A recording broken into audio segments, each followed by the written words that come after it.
Բանկի նախապատրաստման արտադրամասի հետ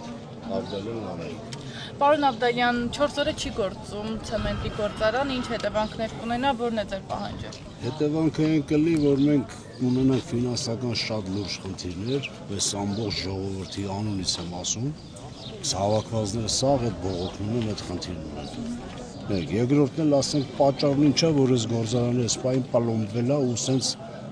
կոպիտ ասած շպրտել են մի կողմի վրա, գնացել են, ասենք թքած ունենալով այս քաղաքի ժողովուրդը, որ ստեղով ապրում։ Ուզում եմ պետականացնել։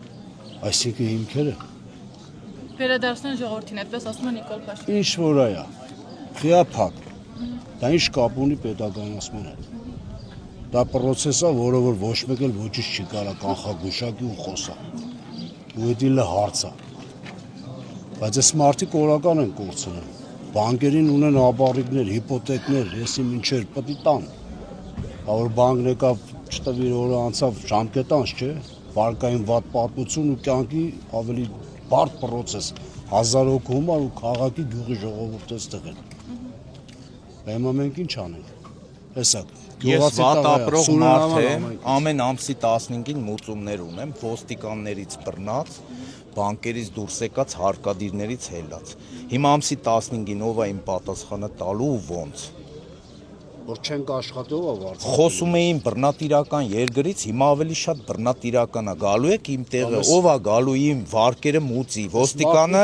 մի օր ուշացնեմ, իմ տունը պետականացնելու է, ով է տալու իմ տունը։ Ես դրա պատասխան, խիա դուռը փակ, թող դուռը կներեք, բացեն, աշխատողները աշխատեն, իրանք հարցերը լուծեն։ Հիմա իմ հարցը կոնկրետ ով է լուծելու, իմ հարցը։ Իմ հիմնարկը աշխատում էր, այսքան ժողովուրդ սաղ աշխատում էին, դուռը փակելով ինչ են ուզում ասեն։ Դրանով ներկայացնում են իրանց դեմքը, իրանց դիմակը։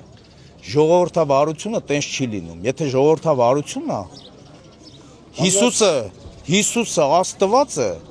չարին էլ է ներում, բարիին էլ։ Եթե ուզում ես լավ մարդ լինես, ով ուզում է լինի, ես ոչ քաղաքական գործիչ եմ, ոչ էլ հասկանում եմ, ոչ էլ դպրոց եմ գնացել, բայց ապրել եմ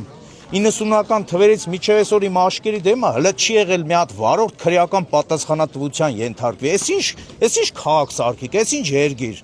Ամոթ կանեմ հիմա միտեղ կանգնեմ, ասեմ հայ եմ, ու այս ժողովրդի մեջ ապրելով 50%-ը դարել է չգիտեմ ինչ։ Մեկ այդ բան ես խոսում ժուրնալիստի նման, ձեր նման այսպես պահումա կամերան դեմքիդ գցում է ինտերնետ։ Էս ինչ դարավ։ Մարդ եղեք մի քիչ։ Մեր հերոսներին մի ուրացեք, մեր երկրին 15 թվի ջարդի կնանիք, որ հիմա ելնեն գանես ժողովրդին տենան, կեթան իրանց նորից կգցեն ժայռերից։ Ամոթ է, ուղղակի ամոթ է, վերջ տվեք, սաղս էլ հայ ենք։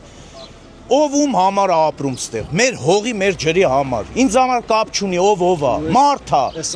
Գագիկ Ծառուկյանի շալվարը տանես գցես, այդ տվյալ մարդկանց բալկոնի դեմը 10 օր տնից դուրս չեն գա, ամոթ չեն անեմ։ Մասկով մարդ ես, մտել ես տունը, մի քիչ կարգին կարելի է մարդկանց հետ, մեծ մարդ է։ Ի վերջո, ես վրդոված եմ մեր բոլոր ոստիկանական կազմի վրա, մարդ եղեք, դուք էլ կնիկ երեխա, մեր հեր, գերեզման ունեք, չի կարելի, ուղղակի չի կարելի, ինձ էլ ներող կլնեք, եթե որևէցե մեկին էլ վիրավորել եմ, Աստված թող ինձ ների, Մարգարյան Կարեն Ժորայի, Սուրեն Ավանից եմ, Արցախի փողոց 50 շենք, դռոպ 3, եթե կա մեկ ուզում է ինձ տենա, խնդրեմ, ես ոտաբոբիկ ֆռացող մարդ եմ, ոչ մեկից է չեմ վախում, իմ մահից է չեմ վախում։ Այստեղ խնդիրը այն է, որ մեզ ոչ մեկ չի բարեհաճում ասի ստեղի, ասենք այս փակման պրոցեսը իշխանատևելու խի է։ Իսկ ում եք դիմել։ Ասենք մեր տնօրենը ամեն ինչ էլ իրա զեկել է մեզի ասել է, խնդրեմ եկել է։